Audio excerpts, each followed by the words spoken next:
The Trials of Rumpole by John Mortimer.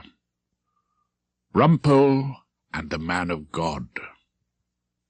As I take up my pen during a brief and unfortunate lull in crime, taking their cue from the car workers, the villains of this city appear to have downed tools, causing a regrettable series of layoffs, redundancies, and slow-time workings down the Old Bailey. I wonder which of my most recent trials to chronicle. Sitting in chambers on a quiet Sunday morning, I never write these memories at home for fear that she who must be obeyed, my wife Hilda, should glance over my shoulder and take exception to the manner in which I have felt it right, in the strict interests of truth and accuracy, to describe domestic life à côté de chez Rumpole. Seated, as I say, in my chambers, I thought of going to the archives and consulting the mementos of some of my more notorious victories. However, when I opened the cupboard, it was bare, and I remembered that it was during my defence of a South London clergyman on a shoplifting rap that I had felt bound to expunge all traces of my past and destroy my souvenirs. It is the curse as well as the fascination of the law that lawyers get to know more than is good for them about their fellow human beings, and this truth was driven home to me during the time that I was engaged in the affair that I have called Rumpole and the Man of God. When I was called to the bar too long ago now for me to remember with any degree of comfort, I may have had high-flown ideas of a general practice of a more or less lush variety, divorcing duchesses, defending stars of stage and screen from imputations of unchastity, getting shipping companies out of scrapes. But I soon found that it's crime which not only pays moderately well, but which is also by far the greatest fun. Give me a murder on a spring morning with a decent run and a tolerably sympathetic jury, and Rumpole's happiness is complete. Like most decent advocates, I have no great taste for the law, but I flatter myself I can cross-examine a copper on his notebook, or charm the Uxbridge magistrates off their bench, or have the old darling sitting number 4 in the jury box, sighing with pity for an embezzler with 2 wives and 6 starving children. I am also, and I say it with absolutely no desire to boast, about the best man in the Temple on the subject of bloodstains. There's really nothing you can tell Rumpole about blood, particularly when it's out of the body and onto the clothing in the forensic laboratory. The old head of my chambers, C.H. Whiston, now deceased, also known reluctantly to me as Daddy, being the father of Hilda Whiston, whom I married after an absent-minded proposal at an Inns of Court ball. Hilda now rules the Rumpole roost, and rejoices in the dread title of she who must be obeyed. Old C.H. Whiston, as I say, simply couldn't stand bloodstains. He even felt queasy looking at the photographs, so I started by helping him out with his criminal work, and soon won my spurs round the London Sessions, Bow Street, and the Old Bailey. By the time I was called on to defend this particular cleric, I was so well known in the Ludgate Circus Palais de Justice that many people, to my certain knowledge, called Horace Rumpole an Old Bailey hack. I am now famous for chain-smoking small cigars, and for the resulting avalanche of ash which falls down the waistcoat and smothers the watch-chain, for my habit of frequently quoting from the Oxford Book of English Verse, and for my fearlessness in front of the more savage types of circuit judge. I fix the old darlings with my glittering eye and whisper, "Down, Fido," when they grow overexcited. Picture me, then, in my late 60s, well-nourished on a diet consisting largely of pub lunches, steak and kidney pud, and the cooking claret from Pomeroy's wine bar in Fleet Street, which keeps me astonishingly regular. My reputation stands very high in the remand wing of Brixton Nick, where many of my regular clients, fraudsmen, petermen, safe blowers to you, breakers in and carriers of offensive weapons, smile with everlasting hope when their solicitors breathe the magic words, "We're taking in Horace Rumpole." I remember walking through the Temple Gardens to my chambers one late September morning with the pale sun on the roses and the first golden leaves floating down on the young solicitors' clerks and their girlfriends, and I was in a moderately expansive mood. Morning was at 7, or rather round 9:45. The hillside was undoubtedly dew-pearled, God was in his heaven, and with a little luck there was a small crime or two going on somewhere in the world. As soon as I got into the clerk's department of my chambers at No. 3 Equity Court, Erskine Brown said, "Rumpole, I saw a priest going into your room." Our clerk's room was as busy as Paddington Station, with our young and energetic clerk Henry sending barristers rushing off to distant destinations. Erskine Brown, in striped shirt, double-breasted waistcoat, and what I believe are known as Chelsea boots, was propped up against the mantelpiece reading the particulars of some building claim Henry had just given him. "Ah, that's your con, Mr. Rumpole," said Henry, explaining the curious manifestation of a holy man. "Your conversion. Ha! Have you seen the light, Rumpole?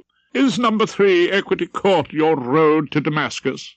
I cannot care for Erskine Brown, especially when he makes what he fondly imagines to be jokes.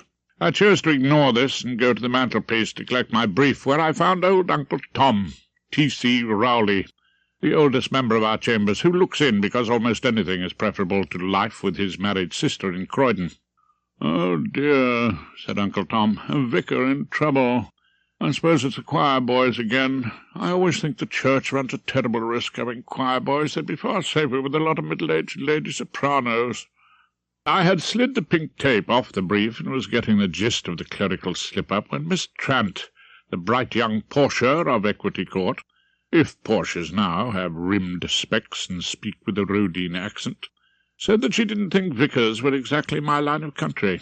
"Of course they're my line of country," I told her with delight. "Anyone accused of nicking half a dozen shirts is my line of country." I had gone through the brief instructions by this time. It seems that the cleric in question was called by the somewhat Arthurian name of the Reverend Mordred Skinner. He'd gone to the summer sales in Oxford Street, a scene of carnage and rapine in which no amount of gold would have persuaded Rumpole to participate, had been let off the leash in the gents' haberdashery, and later apprehended in the Hall of Food with a pile of moderately garish shirtings for which he hadn't paid. Having spent a tough 10 minutes digesting the facts of this far-from-complex matter, well, it showed no signs of becoming a state trial or House of Lords material, I set off in the general direction of my room, but on the way I was met by my old friend George Frobisher, exuding an almost audible smell of bay rum or some similar unguent. I'm not myself against a little eau de cologne on the handkerchief, but the idea of any sort of cosmetic on my friend George was like finding a bishop en travesti or saucy seaside postcards on sale in the vestry. George is an old friend and a dear good fellow, a gentle soul who stands up in court with all the confidence of a sacrificial virgin waiting for the sunrise over Stonehenge, but a dab hand at the Times crossword, and a companionable fellow for a drink after court in Pomeroy's wine bar off Fleet Street. I was surprised to see he appeared to have a new suit on, a silvery tie, and a silk bandana peeping from his top pocket. "You haven't forgotten about tonight, have you?" George asked anxiously. "We're going off for a bottle of Chateau Fleet Street in Pomeroy's." No, I'm bringing a friend to dinner with you and Hilda." I had to confess that this social engagement had slipped my mind. In any event, it seemed unlikely that anyone would wish to spend an evening with she who must be obeyed, unless they were tied to her by bonds of matrimony. But it seemed that George had invited himself some weeks before, and that he was keenly looking forward to the occasion. Oh, no Pomeroy's, then. I felt cheated of the conviviality. "No, but we might bring a bottle with us. I have a little news I'd like you and Hilda to be the first to know." He stopped then, enigmatically, and I gave a pointed sniff at the perfume-laden haze about him. "George, you haven't taken to Brilliantine by any chance?" We'll be there at 7:30. George smiled in a sheepish sort of fashion and went off whistling something that might have been mistaken for the Tennessee Waltz, if he happened to be tone-deaf. I passed on to keep my rendezvous with the Reverend Mordred Skinner. The man of God came with his sister, Miss Evelyn Skinner, a brisk woman in sensible shoes, who had foolishly let him out of her sight in the haberdashery, and Mr. Morse, a grey-haired solicitor who did a lot of work with the church commissioners, and whose idea of a thrilling trial was a gentle dispute about how many candles you can put over the high altar on the third Sunday in Lent, My client himself was a pale, timid individual who looked with watery eyes and a pinkish tinge to his nostrils as if he had caught a severe cold during his childhood and had never quite got over it. He also seemed puzzled by the mysteries of the universe, the greatest of which was the arrival of 6 shirts in the shopping bag he was carrying through the Hall of Food. I suggested that the whole thing might be explained by absent-mindedness. Those sales, I said, would induce panic in the hardiest housewife. "Would they?" Mordred stared at me. His eyes behind steel-rimmed glasses seemed strangely amused. "I must say I found the scene lively and quite entertaining." "Well, no doubt you took the shirts to the cash desk, meaning to pay for them." "There were 2 assistants behind the counter, 2 young ladies to take money from customers," he said discouragingly. "I mean, there was no need for me to take the shirts to any cash desk at all, Mr. Rumpole." I looked at the Reverend Mordred Skinner and relit the dying cheroot with some irritation. I'm used to grateful clients, cooperative clients, clients who are willing to pull their weight and put their backs to the wheel in the great cause of victory for Rumpole. The many murderers I've known, for instance, have all been touchingly eager to help, and although one draws the line at simulated madness or futile and misleading alibis, at least such efforts show that the customer has a will to win. The cleric in my armchair seemed, by contrast, determined to put every possible obstacle in my way. "I don't suppose you realize that," I told him firmly. "You're hardly an habitué of the sales, are you? I expect you wandered off looking for a cash desk, and then your mind filled with next week's sermon, or whose turn it was to do the flowers in the chancel, or the whole mundane business of shopping simply slipped your memory." "It is true," the Reverend Mordred admitted, "that I was thinking a great deal at the time of the problem of evil." "Oh, really? With the best will in the world, I didn't see how the problem of evil was going to help defence." "What puzzles the ordinary fellow is," he frowned in bewilderment. "If God is all-wise and perfectly good, why on earth did he put evil in the world?" "May I suggest an answer?" I wanted to gain the poor cleric's confidence by showing him that I had no objection to a spot of theology. "So that an ordinary fellow like me can get plenty of briefs round the Old Bailey and London sessions." Mordred considered the matter carefully, and then expressed his doubts. No, I can't think that's what he had in mind." "It may seem a very trivial little case to you, Mr. Rumpole." Evelyn Skinner dragged us back from pure thought. "But it's life and death to Mordred, at which I stood, and gave them all a bit of the Rumpole mind." "A man's reputation is never trivial," I told them. "I must beg you both to take it extremely seriously. Mr. Skinner, may I ask you to address your mind to one vital question? Given the fact that there were 6 shirts in the shopping basket you were carrying, how the hell did they get there?" Mordred looked hopeless and said, "I can't tell you. I've prayed about it." "Well, you think they might have leapt off the counter by the power of prayer? I mean, something like the loaves and the fishes?" "Mr. Rumpole," Mordred smiled at me, "yours would seem to be an extremely literal faith." I thought that was a little rich, coming from a man of such painful simplicity, so I lit another small cigar and found myself gazing into the hostile and somewhat fishy eyes of his sister. "Are you suggesting, Mr. Rumpole, that my brother is guilty?" "Of course not," I assured her. "Your brother's innocent, and he'll be so until 12 commonsensical old darlings, picked at random off Newington Causeway, find him otherwise." "I rather thought a quick hearing before the magistrates with the least possible publicity." Mr. Morse showed his sad lack of experience in crime. "A quick hearing before the magistrates," I said, "is as good as pleading guilty." You think we might win this case with a jury?" I thought there was a faint flicker of interest in Mordred's pink-rimmed eyes. "Juries are like Almighty God, Mr. Skinner, totally unpredictable." So the conference wound to an end without divulging any particular answer to the charge, and I asked Mordred to apply, through his usual channels, for some sort of defence when he was next at prayer. He rewarded this suggestion with a wintry smile. My visitors left me, just as she who must be obeyed came through on the blower to remind me that George was coming to dinner and bringing a friend, and would I buy 2 pounds of cooking apples at the tube station, and would I also remember not to loiter in Pomeroy's wine bar taking any sort of pleasure. As I put the phone down, I noticed that Miss Evelyn Skinner had filtered back into my room, apparently desiring a word with Rumpole alone. She started in a tone of pity. "I don't think you quite understand, my brother." "Oh, Miss Skinner. Yes, well, I never felt totally at home with Vickers. I felt some sort of apology was in order. He's like a child in many ways. Oh, the Peter Pan of the pulpit. In a way, I'm 2 years older than Mordred. I've always had to look after him. He wouldn't have got anywhere without me, Mr. Rumpole, simply nowhere. If I hadn't been there to deal with the parish council and to say the right things to the bishop. Mordred just never thinks about himself, or what he's doing half the time." "Well, you should have kept a better eye on him in the sales." "Of course I should. I should have been watching him like a hawk every minute. I blame myself entirely." She stood there busily blaming herself, and then her brother could be heard calling her plaintively from the passage.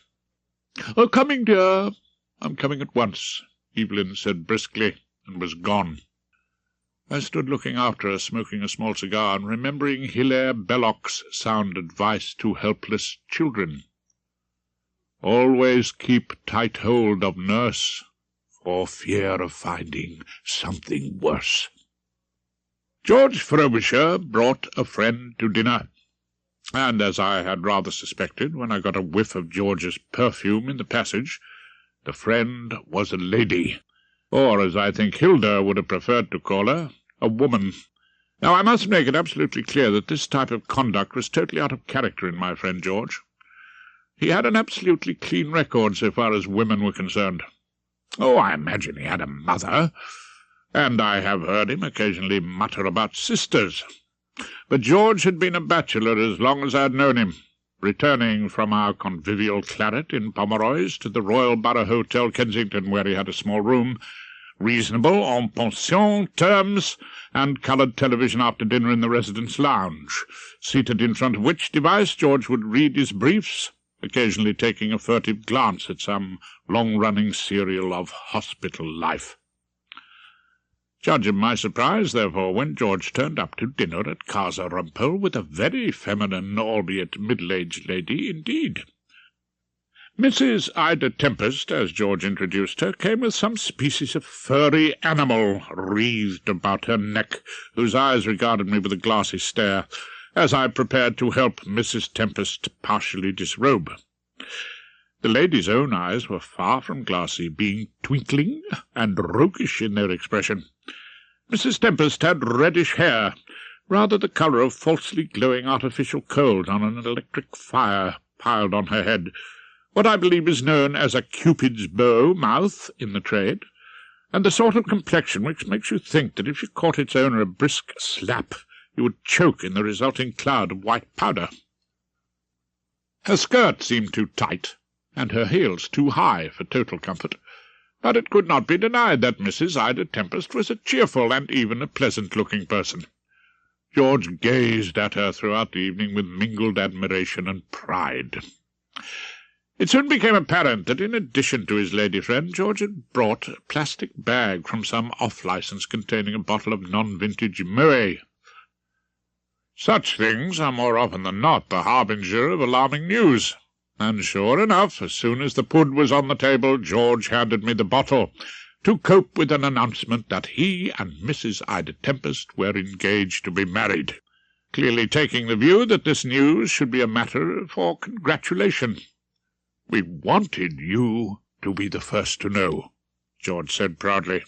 Hilda smiled in a way that can only be described as brave, and further comment was postponed by the explosion of the warm Moet. I filled everyone's glasses, and Mrs. Tempest reached with enthusiasm for the booze. "Oh, I do love bubbly," she said. "I love the way it goes all tickly up the nose. Don't you, Hilda?" "We hardly get enough of it to notice." She who must be obeyed was in no celebratory mood that evening. I had noticed during the feast that she clearly was not hitting it off with Mrs. Tempest. I therefore felt it incumbent on me to address the court. Well, then, if we're all filled up, I suppose it falls to me. Accustomed as I am to public speaking, I began the speech. Usually on behalf of the criminal classes, Hilda grumbled. Yes, well, I think I know what is expected on these occasions. You mean you're like the film star's fifth husband? You know what's expected of you, but you don't know how to make it new. It appeared from her giggles and George's proud smile that Mrs. Tempest had made a joke. Hilda was not amused. Well, then, I came to the peroration. Here's to the happy couple. Here's to us, George. George and Mrs. Tempest clinked glasses and twinkled at each other. We all took a mouthful of warmish gas, after which Hilda courteously pushed the food in George's fiancée's direction. Would you care for a little more Charlotte Russe, Mrs. Tempest? Oh, Ida, please call me Ida.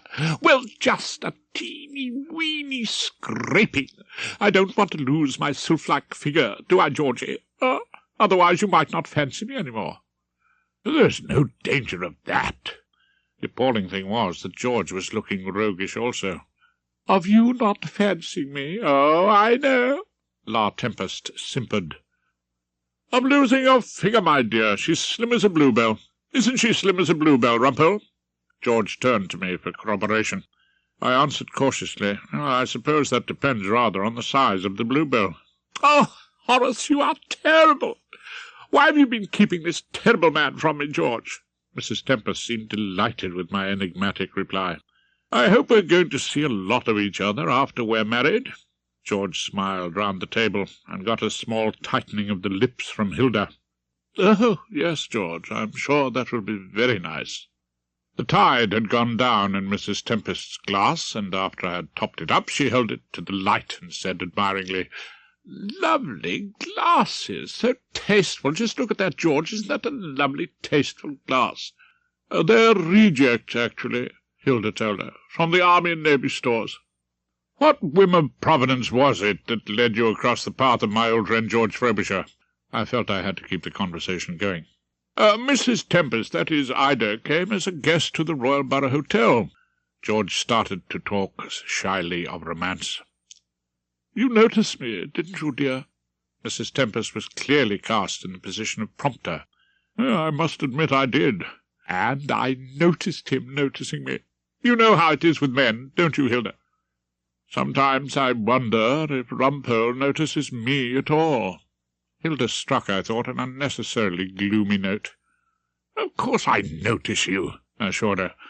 I come home in the evenings, and there you are. There you are. I notice you all the time. As a matter of fact, we first spoke in the manageress's office, George continued with the narration, where we'd both gone to register a complaint on this question of bath-water. There's not enough to fill the valleys, I told her, let alone cover the hills. Mrs. Tempest explained gleefully to Hilda, who felt apparently that no such explanation was necessary. And George agreed with me, didn't you, George? Shall I say, we formed an alliance. We hit it off at once. We've so many interests in common. Really? I looked at Mrs. Tempest in some amazement. Apart from the basic business of keeping alive, I couldn't imagine what interests she had in common with my old friend George Frobisher. At which point Hilda rose firmly and asked George's intended if she wanted to powder her nose, which innocent question provoked a burst of giggles. Oh, you mean, do I want to spend a penny? It is customary, said Hilda with some hauteur, at this stage to leave the gentleman. Oh, you mean want a hand with washing up? Mrs. Tempest followed Hilda out, delivering her parting line to me. Not too many naughty stories now, Horace. I don't want you leading my Georgie astray. At which I swear she winked. When we were left alone with a bottle of the old tawny, George was still gazing foolishly after the vanishing Ida. Charming, he said. Isn't she charming? Now, at this point I became distinctly uneasy. I had been looking at La Belle Tempest with a feeling of déjà vu. I felt sure that I'd met her before, and not in some previous existence. And, of course, I was painfully aware of the fact that the vast majority of my social contacts are made in cells, courtrooms, and other places of not too good repute. I therefore answered cautiously, "Your Mrs. Tempest seems to have a certain amount of vivacity."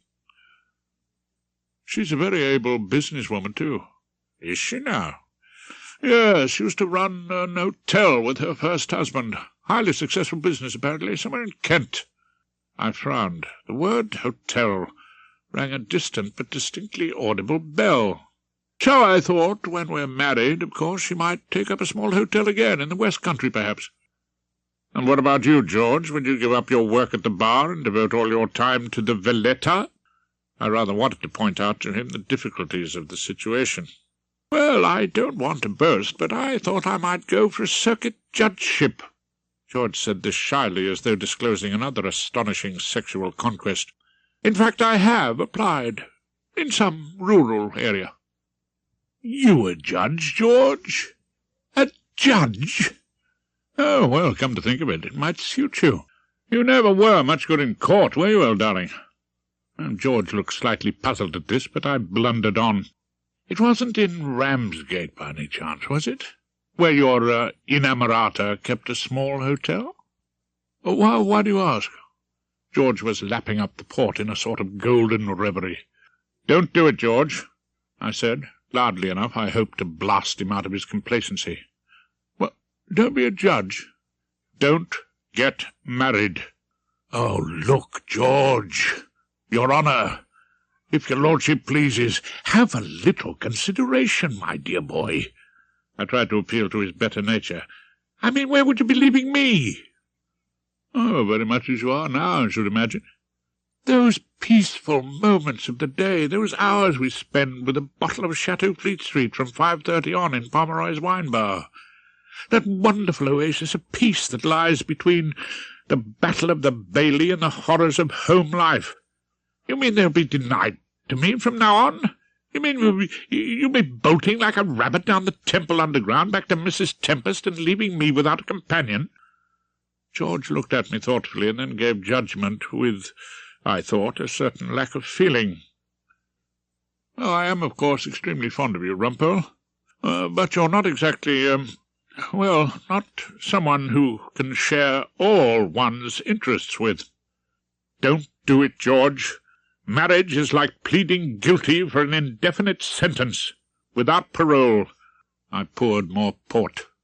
"You're exaggerating." "I'm not, George. I swear by Almighty God I'm not." I gave him the facts. "Do you know what happens on Saturday mornings, when free men are lying in bed or wandering contentedly towards a glass of breakfast Chablis and a slow read of the obituaries? You'll both set out with a list, and your lady wife will spend your hard-earned money on things you have no desire to own, like vim and saucepan scourers and jay-cloths and mansion polish. And on your way home you'll be asked to carry the shopping basket. Oh, I beg of you, don't do it." This plea to the jury might have had some effect, but the door then opened to admit La Belle Tempest.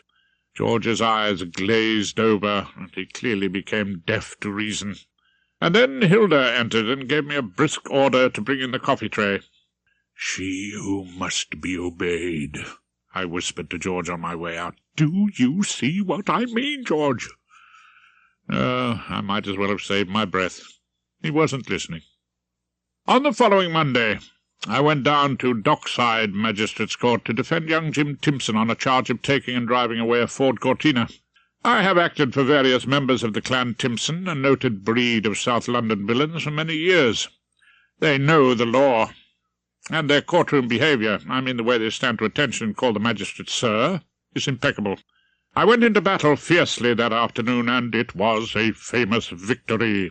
We got the summons dismissed, with costs against the police. I hoped I'd achieve the same happy result in the notable trial of the Reverend Mordred Skinner, but I very much doubted it. As soon as I was back in chambers, I opened a cupboard, sneezed in the resulting cloud of dust, and burrowed in the archives. I lingered briefly on a book of old press cuttings from the news of the world. that fine legal textbook in the criminal jurisdiction, and merely glanced at the analysis of bloodstains from the old Brick Lane billiard-hall murder, when I was locked in single-handed combat with the former Lord Chief Justice of England, and secured an acquittal, and came at last on what I was seeking. The blue folder of photographs was nestling under an old wig tin and an outdated work on forensic medicine. As I dug out my treasure and carried it to the light on my desk, I muttered a few lines of old William Wordsworth's The Sheep of the Lake District. Perhaps the plaintive numbers flow for old unhappy far-off things and battles long ago. On the cover of the photographs I'd stuck a yellowed cutting from the Ramsgate Times. Couple charged in local arson case. I read again. The unexplained destruction of the Saracen's Head Hotel. I opened the folder. There was a picture of a building on the seafront, and a number of people standing around. I took the strong glass off my desk to examine the figures in the photograph, and saw the younger but still roguishly smiling face of Mrs. Ida Tempest, my friend George's intended. Having tucked the photographs back in the archive, I went straight to Pomeroy's wine bar. Nothing unusual about that. I rarely go anywhere else at 6 o'clock, after the day's work is done. But George wasn't in chambers, and I hoped he might drop in there for a strengthener before a night of dalliance with his inamorata at the Royal Borough Hotel. However, when I got to Pomeroy's, the only recognisable figure, apart from a few mournful-looking journalists and the opera critic in residence, was our Portia, Miss Phillida Trant, drinking a lonely Cinzano Bianco with ice and lemon. She told me she hadn't seen George, and said rather enigmatically that she was waiting for a person called Claude, who on further inquiry turned out to be none other than our elegant expert on the civil side, my learned antagonist Erskine Brown. Good God, is he Claude? Makes me feel quite fond of him. Why ever are you waiting for him? Do you want to pick his brains on the law of mortgages? We are, by way of being engaged, Miss Trant said somewhat sharply. Infection seemed to be spreading in our chambers like jippy tummy. I looked at Miss Trant and asked, simply for information, "You sure you know enough about him?" "I'm afraid I do." She sounded resigned. "I mean, you'd naturally want to know everything, wouldn't you? About anyone you're going to commit matrimony with?" I wanted her confirmation. "Go on, surprise me." Miss Trant, I had the feeling, was not being entirely serious. "He married a middle-aged Persian contortionist when he was up at Keble." "Oh, I'd love to know that. It'd make him far more exciting." At which point the beloved Claude actually made his appearance in a bowler and overcoat with a velvet collar, and announced he had some treat in store for Miss Trant, such as Verdi's Requiem in the Festival Hall, while she looked at him as though disappointed at the unmurkiness of the Erskine Brown past. And then I saw George at the counter making a small purchase from Jack Pomeroy, and I bore down on him. I had no doubt at that stage that my simple duty to my old friend was immediate disclosure. However, when I reached George, I found that he was investing in a bottle far removed from our usual Chateau Fleet Street. Oh, 1967 Pichon Longueville. Celebrating, George? Yes, in a way. We have a glass or two in the room now. Can't get anything decent in the restaurant. George was storing the nectar away in his briefcase with the air of a practised boulevardier. George, look, my dear fellow, look, will you have a drink? It's really much more comfortable up in the room, George babbled on regardless. And we listen to the BBC Overseas Service, old Victor Sylvester records requested from Nigeria. They only seem to care for ballroom dancing in the third world nowadays. My old friend was moving away from me, although I did all I could to stop him. Please, George, it'll only take a minute. Look, something you really ought to know. Sorry to desert you, Rumpole. It'd never do to keep Ida waiting." And he was gone, as Jack Pomeroy, with his purple face and the rosebud in his buttonhole, asked what was my pleasure. "Red plonk," I told him, "Chateau Fleet Street, a large glass. I've got nothing to celebrate." After that I found it increasingly difficult to break the news to George, although I knew I had to do so. The Reverend Mordred Skinner was duly sent for trial at the Inner London Sessions, Newington Causeway, in the south-east corner of London. Wherever civilization ends, it is, I've always felt, somewhere just north of the Inner London Sessions. It's a strange thing, but I always look forward with a certain eagerness to an appearance at the Old Bailey. I walk down Newgate Street as often as not with a spring in my stride, and there it is in all its glory. A stately law court decreed by the city fathers, an Edwardian palace with a modern extension to deal with the increase in human fallibility. Terrible things go on down the Bailey, horrifying things. Why is it I never go through its revolving door without a thrill of pleasure, a slight tremble of excitement? Why does it seem a much jollier place than my flat in Gloucester Road under the strict rule of she who must be obeyed? But such pleasurable sensations, I must confess, are never connected with my visits to the Inner London Sessions.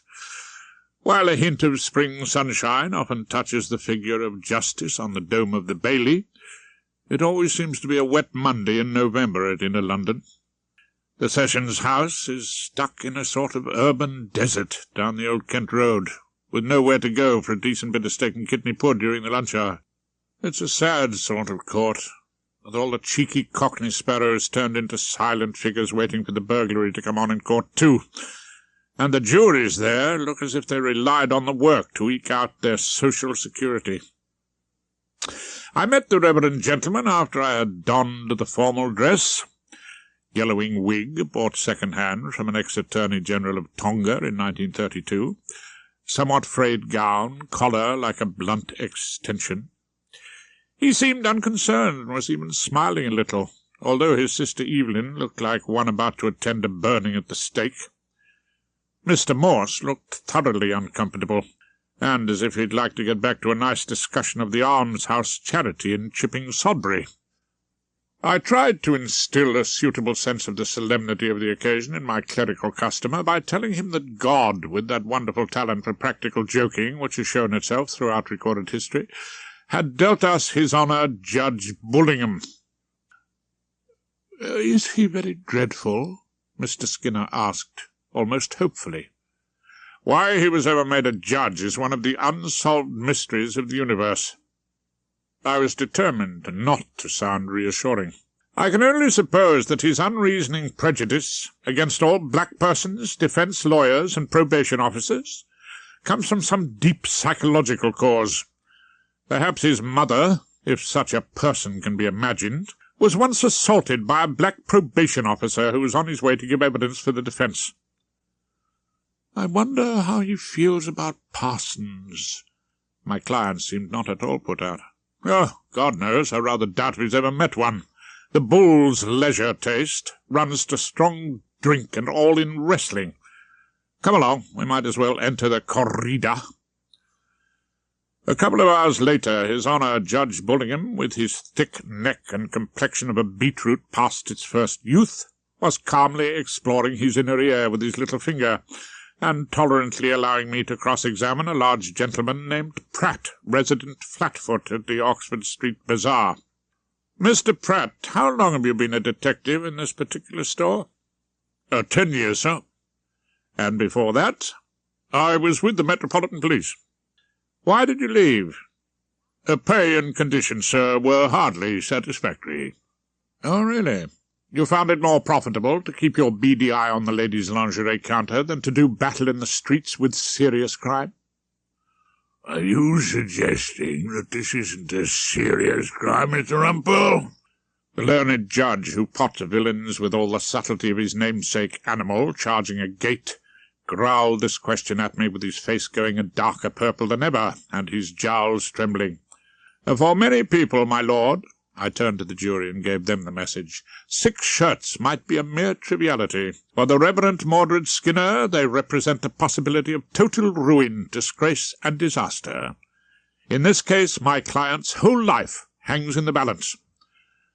I turned a flattering gaze on the 12 honest citizens who had been chosen to pronounce on the sanctity or otherwise of the Reverend Mordred. That is why we must cling to our most cherished institution, trial by jury. It is not the value of the property stolen. It is the priceless matter of a man's good reputation. Mr. Rumpole. The bull lifted his head as if for the charge. You should know your business by now. This is not the time for making speeches. You will have an opportunity at the end of the case. And as your honour will have an opportunity after me to make a speech, I thought it well to make clear who the judges of fact in this matter are. I continued to look at the jury with an expression of flattering devotion. Yes, very well, get on with it. The bull retreated momentarily. I rubbed in the victory. Certainly, that is what I was attempting to do. I turned to the witness. Mr. Pratt, when you were in the gents' haberdashery— Yes, sir. You didn't see my client remove the shirts from the counter and make off with them? No, sir. If he had, no doubt he would have told us about it. Bullingham could not resist growling. I gave him a little bow. Your honour is always so quick to notice points in favour of the defence. I went back to work on the store detective. So why did you follow my client? The supervisor noticed a pile of shirts missing. She said there was a reverend been turning them over, your honour. This titbit delighted the bull, who snatched at it greedily. He might not have told us that if you hadn't asked the wrong question, Mr. Rumpole. No question is wrong if it reveals the truth, I informed the jury, and then turned back to Pratt. I had an idea, an uncomfortable feeling, that I might just have guessed the truth of this peculiar case. So you don't know if he was carrying the shopping basket when he left the shirt department? No. Was he carrying it when you first spotted him on the moving staircase? I only saw his head and shoulders. The pieces were fitting together. I would have to face my client with my growing notion of a defence as soon as possible. So you first saw him, with the basket, in the hall of food? That's right, sir. At which point Bullingham stirred dangerously and raised the curtain of his top lip on some large yellowing teeth.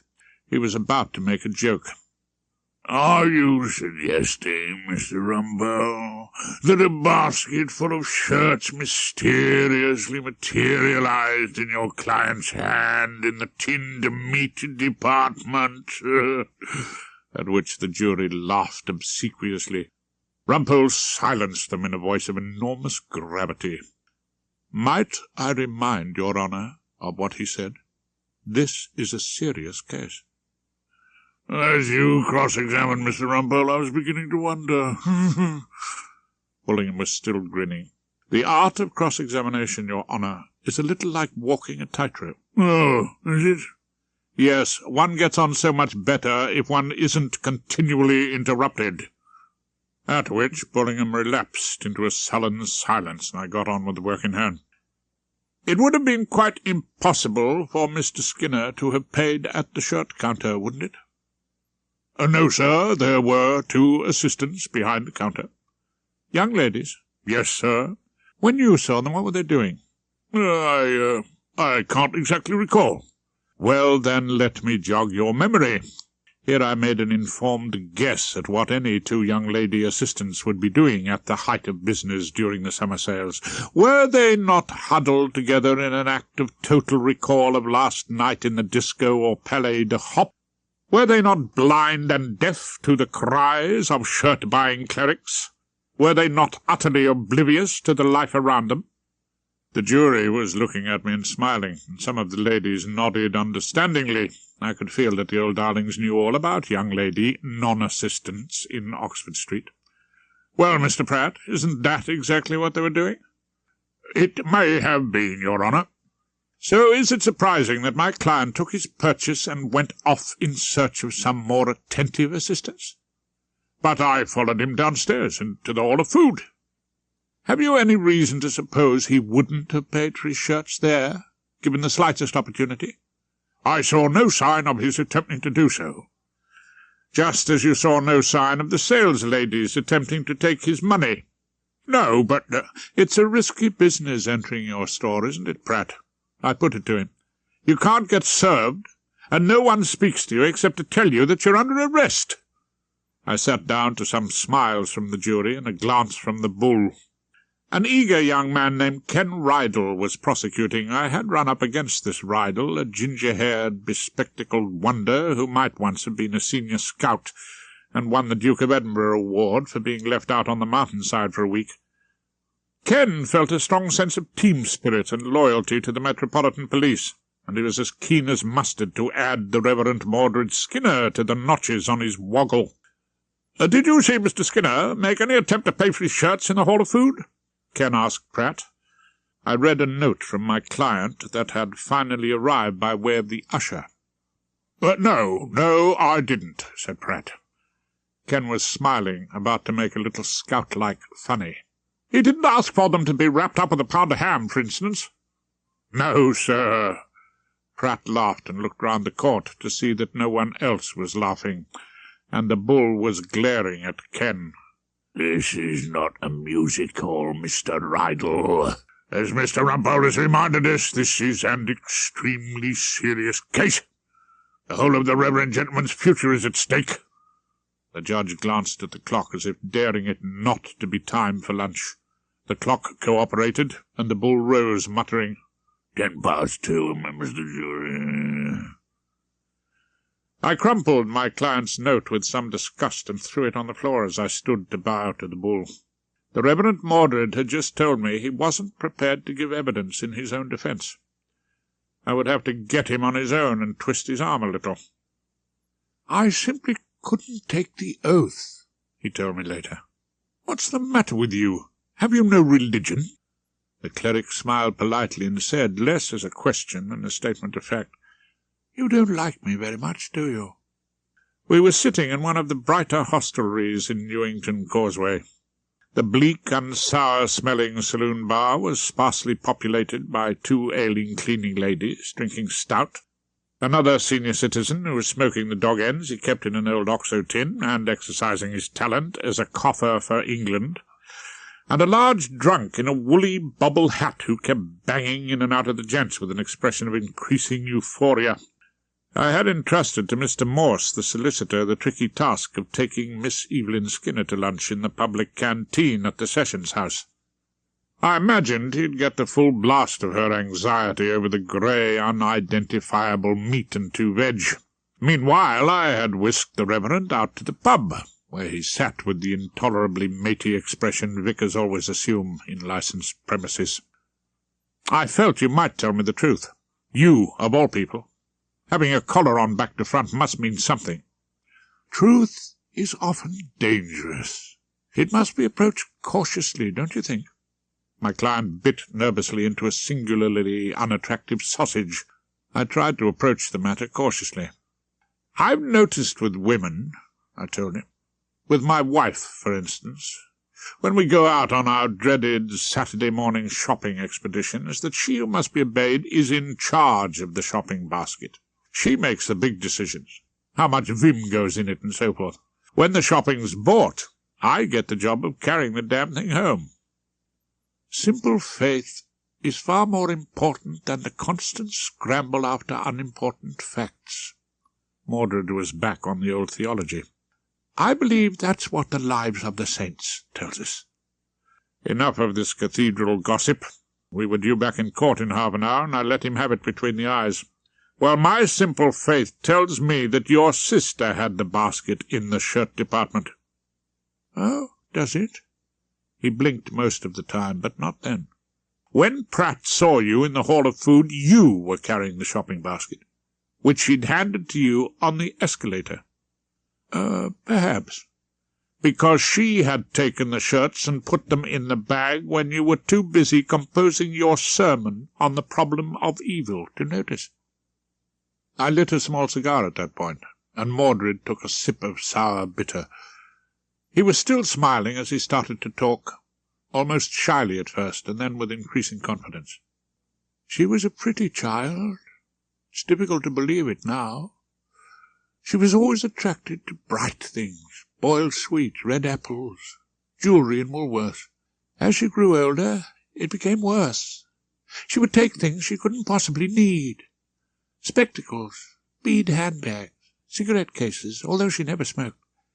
She was like a magpie. I thought she'd improved. I try to watch her as much as I can, although you're right. On that day I was involved with my sermon. As a matter of fact, I had no need of such shirts. I may be old-fashioned, but I always wear a dog collar, always. Even on rambles with the lads' brigade. All the same, my client said firmly, I believe she did it out of love. Well, now we had a defence, although he didn't seem to be totally aware of it. Those are the facts. They seem to be of no interest to anyone, except my immediate family. But that's what I'm bound to say, if I take my oath on the Bible. But you were prepared to lie to me, I reminded him. He smiled again, that small, maddening smile. Mr. Rumpole, I have the greatest respect for your skill as an advocate, but I have never been in danger of mistaking you for Almighty God. Look, tell the truth now. She'll only get a fine. Nothing. He seemed to consider the possibility, and then he shook his head. No, to her it would be everything. She couldn't bear it. Now what about you? You'd give up your whole life. It seems the least I can do for her. He was smiling again, hanging that patient little grin out like an advertisement for his humility and his deep sense of spiritual superiority to a worldly Old Bailey hack.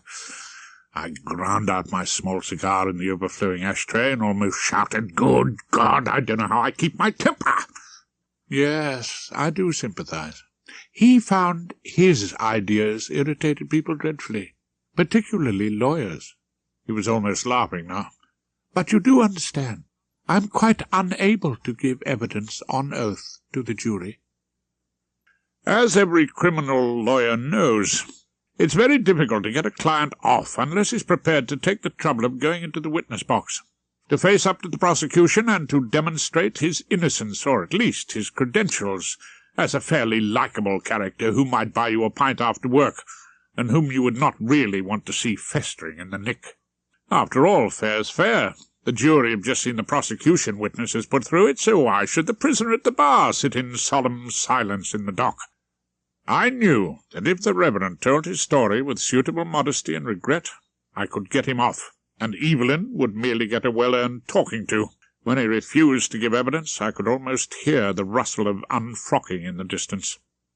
Short of having my client dragged to the Bible by a sturdy usher, when he would no doubt stand mute of malice, there was nothing I could do other than address the jury, in the unlikely hope of persuading them that there was no reliable evidence on which they could possibly convict the silent vicar.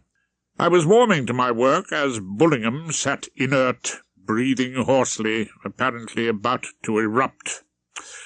Members of the jury, I told them, there is a golden thread that runs throughout British justice. The prosecution must prove its case. The defence has to prove nothing. Mr. Rumpole. The sound came from the judge like the first rumble they once heard from Mount Vesuvius.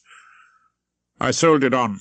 The Reverend Mordred Skinner need not trouble to move 4 yards from that dock to the witness box, unless the prosecution has produced evidence that he intended to steal, and not to pay in another department. Mr. Rumpole. The earth tremor grew louder. I raised my voice a semitone. Never let it be said that a man is forced to prove his innocence. Our fathers have defied kings for that principle, members of the jury. They forced King John to sign Magna Carta, and sent King Charles to the scaffold, and it has been handed down even to the Inner London Sessions, Newington Causeway. If you let me get a word in edgeways. And now it is in your trust. I'm not, as this narrative may have made clear, a religious man. But what happened next made me realize how the Israelites felt when the waters divided, and understand the incredulous reaction of the disciples when an uninteresting glass of water flushed darkly and smelt of the grape. I can recall the exact words of the indubitable miracle. Bullingham said, Mr. Rumpole, I entirely agree with everything you say. And, he added, glowering threateningly at the scout for the prosecution, I shall direct the jury accordingly. The natural malice of the bull had been quelled by his instinctive respect for the law. He found that there was no case to answer. I met my liberated client in the Gents, a place where his sister was unable to follow him. As we stood side by side at the porcelain, I congratulated him. Oh, I was quite reconciled to losing. I don't think my sister would have stood by me somehow. The disgrace, you see. I think, he looked almost wistful, I think I should have been alone. You'd have been unfrocked. It might have been extremely restful, not to have to pretend to any sort of sanctity, not to pretend to be different, to be exactly the same as everybody else. I looked at him standing there in the London Sessions loo, his mac over his arm, his thin neck half strangled by a dog collar. He longed for the relaxed life of an ordinary sinner, but he had no right to it. Don't long for a life of crime, old darling, I told him. You've obviously got no talent for it. Upstairs we met Evelyn and Mr. Morse. The sister gave me a flicker of something which might have been a smile of gratitude. It was a miracle, I told her. Really? I thought the judge was exceedingly fair. Come along, Mordred. He's somewhere else, you know, Mr. Rumpole. He can't even realize it's all over. She attacked her brother again. Better put your mac on, dear. It's raining outside. Yes, Evelyn, yes, I'll put it on. He did so obediently. You must come to tea in the rectory, Mr. Rumpole. I had a final chilly smile from Evelyn. Alas, dear lady, the pressure of work. These days I have so little time for pleasure. Say good-bye to Mr. Rumpole, Mordred. The cleric shook my hand and gave me a confidential aside. Good-bye, Mr. Rumpole. You see, it was entirely a family matter. There was no need for anyone to know anything about it. And so he went, in his sister's charge, back to the isolation of the rectory. Will no one tell me what she sings? Perhaps the plaintive numbers flow for old unhappy far-off things, and murders long ago. Had I, against all the odds, learned something from the Reverend? Was I now more conscious of the value of secrecy, of not dropping bombs of information which might cause ruin and havoc on the family front? It seems unlikely, but I do not know why else I was busily destroying the archive, pushing the photographs into the unused fireplace in my chambers and applying a match, and dropping the durable articles, including the ostrich egg, into the waste paper basket. As the flames licked across the paper and set Mrs. Tempest, the arsonist, curling into ashy oblivion, the door opened to admit Miss Trant. "Rumpole, what on earth are you doing?" I turned from the smoking relics. "You keep things, Miss Trant? Mementos, locks of hair, old letters tied up in ribbon. Memories," I started to sing tunelessly, "were made of this." "No, not really." "Good." "Oh, but I've kept my first brief, from when I prosecuted you in Dock Street." This was the occasion when I tricked Miss Trant into boring the wretched beak with a huge pile of law, and so defeated her. It was not an incident of which I am particularly proud. "Destroy it. Forget the past, Miss Trant? Look to the future." "Yes, all right. Aren't you coming up to Guthrie Featherston's room? We're laying on a few drinks for George." "George? Oh, yes, of course. He'll have a lot to celebrate." Guthrie Featherston, QC MP, the suave and elegant Conservative Labour MP for somewhere or another, who, when he's not passing the gas mains enabling bill or losing politely at golf to various of Her Majesty's judges, condescends to exercise his duties as head of chambers, a post to which I was due to succeed by order or seniority of barristers in practice, when I was pipped at the post by young Guthrie taking silk. Well, I didn't want it anyway. Guthrie Featherston occupied the best room in chambers, and he was engaged in making a speech to our assembled members. In a corner of the room I saw our clerk Henry and Diane, the typist, in charge of a table decorated by several bottles of Jack Pomeroy's cooking champagne. I made straight for the booze, and at first Featherston's speech seemed but a background noise like Radio 4. "It's well known among lawyers that the finest advocates never make the best judges. The glory of the advocate is to be opinionated, brash, fearless, partisan, hectoring, rude, cunning, and unfair. Ha ha! Well done, Rumpole. This, of course, was Erskine Brown. Thank you very much, Claude. I raised my glass to him. The ideal judge, however, Featherstone babbled on, is detached, courteous, patient, painstaking, and above all, quiet. These qualities are to be found personified in the latest addition to our bench of circuit judges. Circus judges, Rumpole calls them, Uncle Tom said loudly to no one in particular. Ladies and gentlemen, the QCMP concluded, please raise your glasses to His Honour Judge George Frobisher. Everyone was smiling and drinking. So, the news had broken. George was a circuit judge. No doubt the crowds were dancing in Fleet Street. I moved to my old friend to add my word of congratulation. Your health, George, coupled with the name of Mrs. Ida Tempest. No, Rumpole, no. George shook his head, I thought sadly. What do you mean, no? Mrs. Tempest should be here to share in your triumph. Celebrating back at the Royal Borough Hotel, is she? She'll have the moe on ice by the time we get back. Mrs. Tempest left the Royal Borough last week, Rumpole. I have no means of knowing where to find her. At which point we were rudely interrupted by Guthrie Featherstone calling on George to make a speech. Other members joined in, and Henry filled up George's glass in preparation for the great oration. I'm totally unprepared to say anything on this occasion, George said, taking a piece of paper from his pocket to general laughter. Poor old George could never do anything off the cuff. Ladies and gentlemen, George started, I have long felt the need to retire from the hurly-burly of practice at the bar. It comes as news to me that George Frobisher had a practice at the bar, Uncle Tom said to no one, much in a deafening whisper. To escape from the benevolent despotism of Henry, now our senior clerk, George twinkled. Can you do a careless driving at Croydon tomorrow, Your Honour? Henry called out in the cheeky manner he had adopted since he was an office boy. Laughter. No, Henry, I can't. So I have long considered applying for a circuit judgeship in a rural area. Where are you going to, George? Glorious Devon? Featherstone interrupted. I think they're starting me off in Luton, and I hope very soon I'll have the pleasure of you all appearing before me. And naturally, as a judge, as one, however humble, of Her Majesty's judges, certain standards will be expected of me. And I mean to try to do my best to live up to those standards, said George. That's really all I have to say. Thank you. Thank you all very much. There was tumultuous applause, increased in volume by the cooking champagne, and George joined me in a corner of the room. George, I'm sorry about Mrs. Tempest.